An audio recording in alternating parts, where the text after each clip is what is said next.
வணக்கம். ஜவைஜட் from Javadipatti Puthur. Power writer அப்படிங்கிற யூடியூப் சேனல் மூலமாக உங்களை மீண்டும் சந்திக்க ரொம்ப மற்ற மகிழ்ச்சி.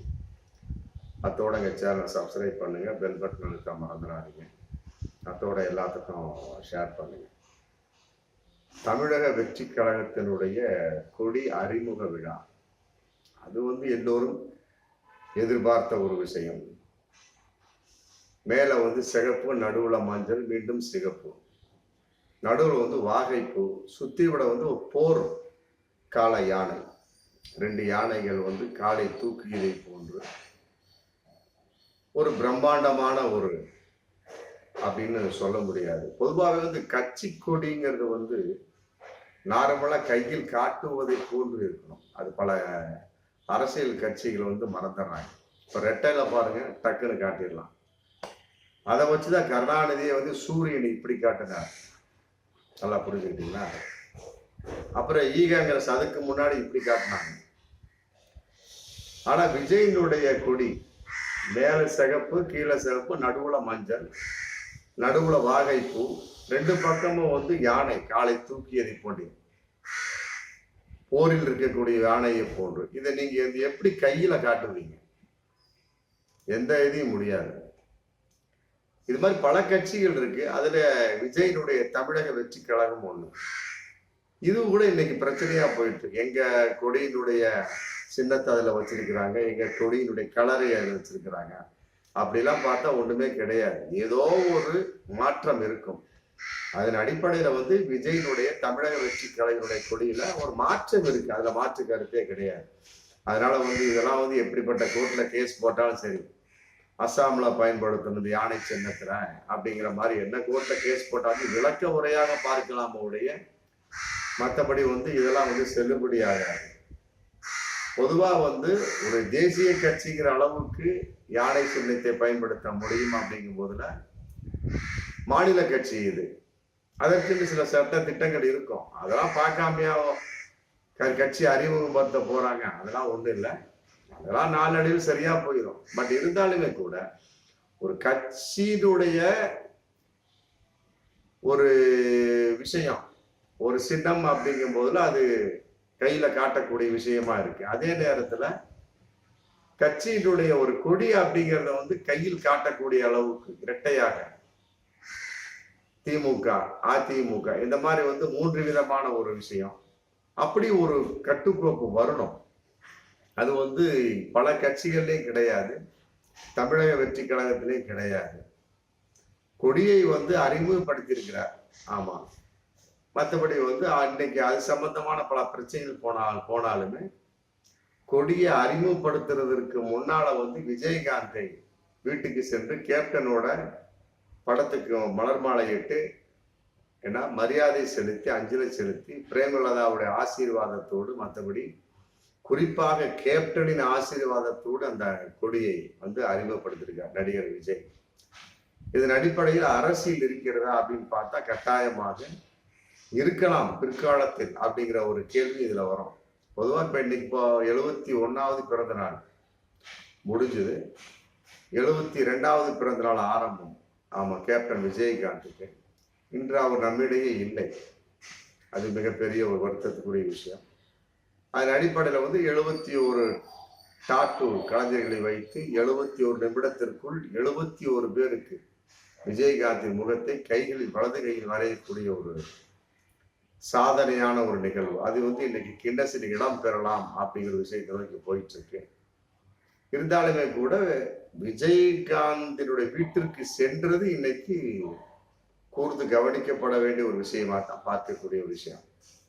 ஏன்னு கேட்டா, ஒரு கட்சியை ஆரம்பிக்கிறதுக்கு முன்னால ஆல்ரெடி ஒரு தனிப்பட்ட ஒரு நடிகனை பார்க்க போனாலும் பரவாயில்ல. குறிப்பா எத்தனையோ பேர் இருக்கிறாங்க, என்ன ஆசீர்வாதம் பண்ணுங்க அப்படின்னு கூட பண்ணலாம். ஆனா அவரு தேமுதிக அப்படிங்கிற ஒரு கட்சியை ஆரம்பித்து சென்றவர். இன்னைக்கு பிரேமலதா அதை கையில வச்சிருக்கிறாரு. இருந்தாலும் அவங்க கட்சியின் அடிப்படையில அவங்களுடைய கொள்கைகள் வேறு. அவர் ஒரு கட்சியினுடைய ஒரு தலைவர், நிறுவனர் விஜயகாந்த் இறந்து விட்டிருந்தாலுமே மறந்து விடக்கூடாது என்பதற்காக அவர் வீட்டுக்கு சென்று அவர் படத்திற்கு மாலையிட்டு மரியாதை செலுத்தி அவரிடமிருந்து ஆசியை பெறுவதை போன்று வந்து கட்சியினுடைய ஒரு அந்த கொடியை வந்து அறிமுகம் செய்திருக்கிறார். பிறகு வந்து பிரேமலதா பேட்டி கொடுக்குறாங்க. இது வந்து அரசியல் நோக்கம் எதுவுமே கிடையாதுங்க. எங்க வீட்டுக்கு பக்கத்துல, நாங்க சாலி கிராமத்துக்கு இருந்தப்ப எங்க வீட்டு பக்கத்துல தான் விஜய் இருந்தாரு.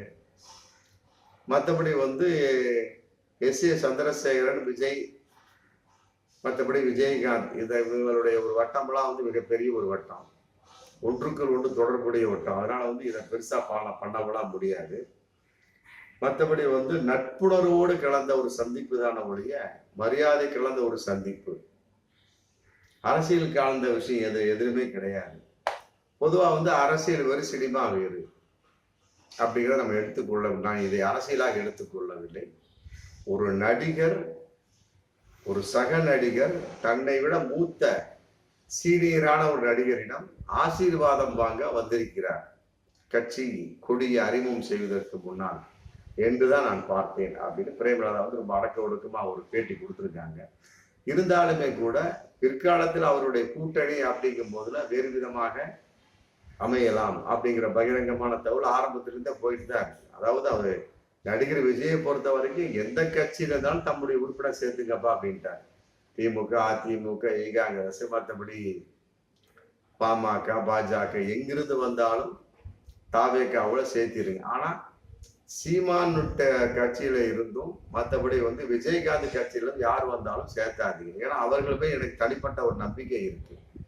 அதனால அந்த நிர்வாகத்தினுடைய ஒரு விஷயம் எனக்கு தெரியும். அதன் அடிப்படையில அங்க கட்சியிலிருந்து யார் வந்தாலுமே சரி நம்முடைய தாவேக்காவுக்குள்ள சேர்க்க வேண்டாம் அப்படின்னு ஒரு நிபந்தனை போட்டிருக்காரு. வரக்கூடியவங்க வந்து அந்த கட்சியிலேருந்து வந்திருக்கோம், அந்த கட்சியினுடைய மிகப்பெரிய ஒரு பொறுப்புல இருந்தோம் அப்படின்னு சில பேர் சொல்லுவாங்க, சொல்ல மாட்டாங்க. பப்ளிக்கா உள்ளவங்களுக்கு யாருன்னு தெரிஞ்சு போயிடும். மற்றபடி வந்து சொல்லாமல் தன்னுடைய கருத்துக்கு தகுந்த மாதிரி வந்து இந்த கட்சியில இணையக்கூடிய வாய்ப்பு இருக்கு. அது ஒரு பக்கம் இருந்தாலுமே கூட இதையெல்லாம் வந்து நடிகர் விஜய் வந்து ஒத்து பார்த்துக்கிட்டுலாம் இருக்க முடியாது. இது வந்து ஒரு மரியாதை நிமித்தமான ஒரு விஷயமா தான் நம்ம பார்க்கக்கூடிய ஒரு சூழல். கொடி அறிமுகத்துக்கு முன்னால் விஜயகாந்தை பார்க்க சென்றது அரசியலா இல்ல கூட்டணிக்கு அச்சாரமா, பிரேமலதாவோடு கலந்த ஒரு உறவின் வெளிப்பாடா, அன்பின் வெளிப்பாடா அப்படிங்கிறது வரும் காலங்களில் கட்டாயமா தெரியும். என்றாலுமே கூட 2026 சட்டமன்ற தேர்தலில் வந்து தாவேகா கூட்டணியாக போட்டிடுமா, தனித்து போட்டிடுமா அப்படிங்கிற பகிரங்கமான ஒரு கேள்விக்கு இன்னைக்கு வரைக்கும் விடை கிடைக்கல. அப்படி கிடைத்தாலுமே கூட யாரோடு அவர் கூட்டணி அப்படிங்கிறது ரொம்ப எதிர்பார்ப்பா இருந்துச்சு. நான் கூட ஒரு வீடியோ போட்டிருப்போம். திமுக தாவேகா கூட்டணி சேர்ந்தா 234 தொகுதி ஜெயிக்கும். ஆமா, இது எங்களுடைய கணிப்பு. திமுக தாவேகா ஆமா டக்குன்னு ஒரு பெரிய சீட்டை வாங்கிட்டு மற்ற கூட்டணி கட்சிகளை பிரிச்சு கொடுத்துருவாங்க. ஏன்னா இவருக்கு மாசு இருக்கு. நடிகர் விஜய் மிகப்பெரிய ஒரு ரசிகர் பட்டாளம், இன்னைக்கு தொண்டர் பட்டாளமாக மாறிவிட்டார்கள். அதன் அடிப்படையில் மிகப்பெரிய ஒரு வெற்றி பெற நிறைய வாய்ப்பு இருக்கு. இதை வந்து வருங்காலத்துல வந்து மு.க. ஸ்டாலின் ஐயா அவங்க வந்து உறுதி செய்ய மாட்டாங்க. உதயநிதி மூலமாக உறுதி செய்யப்படுமா அப்படிங்கிற ஒரு பகிரங்கமான ஒரு கேள்வி இருக்கு. இருந்தாலுமே அந்த கொடியினுடைய பின்னணி என்ன அப்படின்னு கேட்கக்கூடிய சமயத்தில் இதற்கு நான் விளக்கம் வந்து மாநாட்டில் சொல்வேன் அப்படின்னு ஒரு கருத்தையும் சொல்லியிருக்காங்க. பார்ப்போம்.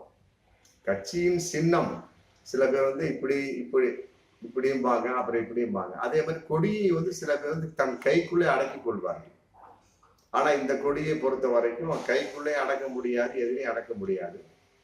ஒரு வேட்டியில் வைக்கக்கூடிய சமயத்தில் நடுவுல வந்து எப்படி வாகை பூவை போட முடியும், யானையை போட முடியும் அப்படிங்கிற கேள்வி வருது. திமுகவை பாருங்க, வேட்டியில போட்டுரும், அது கரையை வேட்டி வைத்த மாதிரி இருக்கும். அதிமுக நடுவுல வெள்ளையா இருக்கும். பாஜகவை பொறுத்த 2 சின்னம்.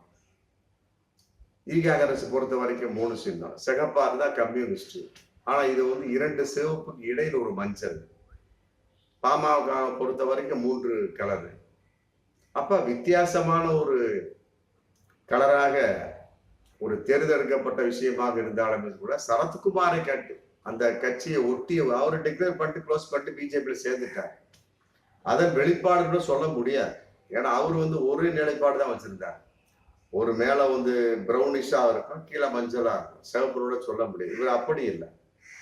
மேலே அதே கலர், கீழே அதே கலர், நடுவுல மஞ்சள் அப்படிங்கிற 3 விதமான கலர் கலந்த ஒரு விஷயம். அப்போ வந்து இது புதுவிதமான ஒரு கொடியாத்தான் நம்ம பார்க்கக்கூடிய ஒரு சூழல்.